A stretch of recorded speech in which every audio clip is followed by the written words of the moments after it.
আসসালামু আলাইকুম গাইস, কেমন আছেন? আশা করি ভালো আছেন। আমিও ভালো আছি।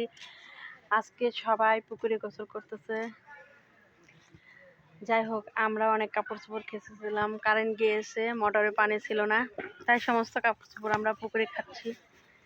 যাই হোক, পুকুরে কাপড় চোপড়গুলো অনেক পরিষ্কারও হয় আর অনেক সুন্দর কলকলা পানি দিয়ে ধুলে অনেক ভালো হয়, তাই পুকুরে কাপড় চোপড় দেওয়া হচ্ছে। চলুন আজকে সমস্ত কিছু আপনাদের সাথে শেয়ার করব।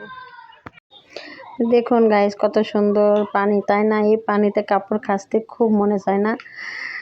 বন্দি জীবনের কাপড় কাচা আর এরকম পুকুরে কাপড় কাচার পার্থক্যটা কি বলুন তো? যারা সব সময় পুকুরে এরকম কাপড় কাচে তারা এরকম টিউবওয়েলে কাপড় কাচতে চায় না, তাই না? নিচে ঠান্ডা আরো বেশি, অনেক ঠান্ডা। আমি জন্য ঠান্ডা লাগছে, জোরে জোরে দাও। যাক, তোমার গাইতে তুমি তো গোসলই করবা।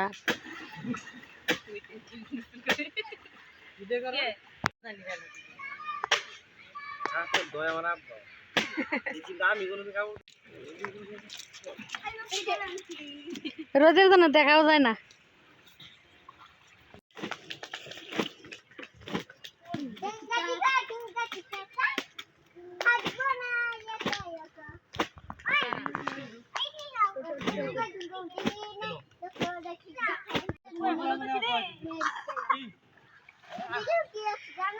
কেমন লাগে পুকুরের পানিতে কলকলায় ধুলে মজা লাগে না? ময়লা ওঠা যায়, উল্টা সাঁতার কাটা যায় আর ডুববে না, উল্টা ভাবে সাঁতার কাটা যায়।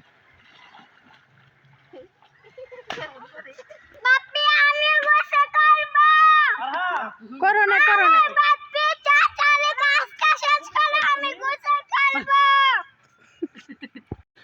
দেখুন দুপুর টাইমে সবাই গোসল করতেছে এবং এনজয় করতেছে, হাসাহাসি করতেছে। হ্যাঁ, আজকে সবাই একসাথে।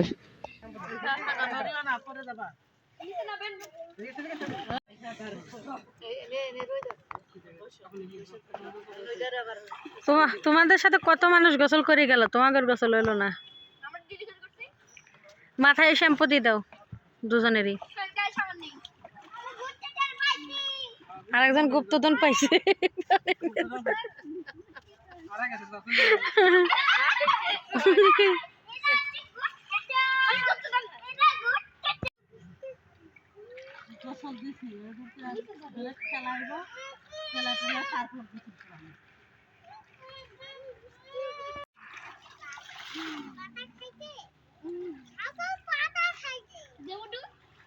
দাও,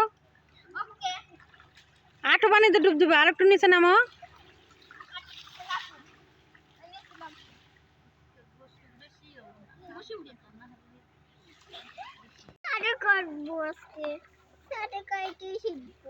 তাই তুমি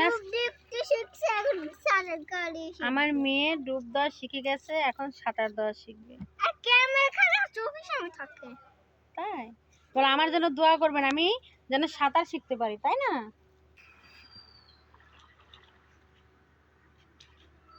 একা একাই গোসল করো।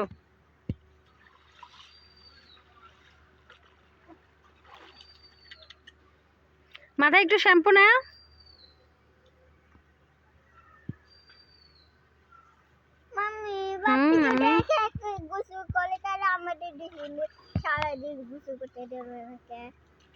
সারাদিন যদি পুকুরে গোসল করো তাহলে ঠান্ডা লেগে যাবে।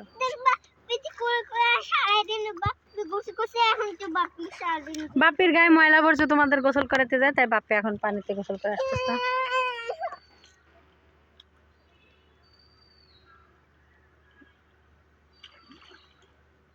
দেখুন এতক্ষণে এদের গোসল শেষ হলো, কত আনন্দ, কত উল্লাস করলো। যাই হোক গাইস, সারাদিন কাপড় চোপড় খাসলো, পুকুরে গোসল করলো, ছাদে অনেক কাপড় চোপড় মেলছে, নিচে মেলছে, সেগুলো এখন এই দেখুন আমার বর উঠাচ্ছে, আমি উঠিয়েছি অনেকগুলা। যাই হোক, আজ এই পর্যন্তই। আল্লাহ হাফেজ।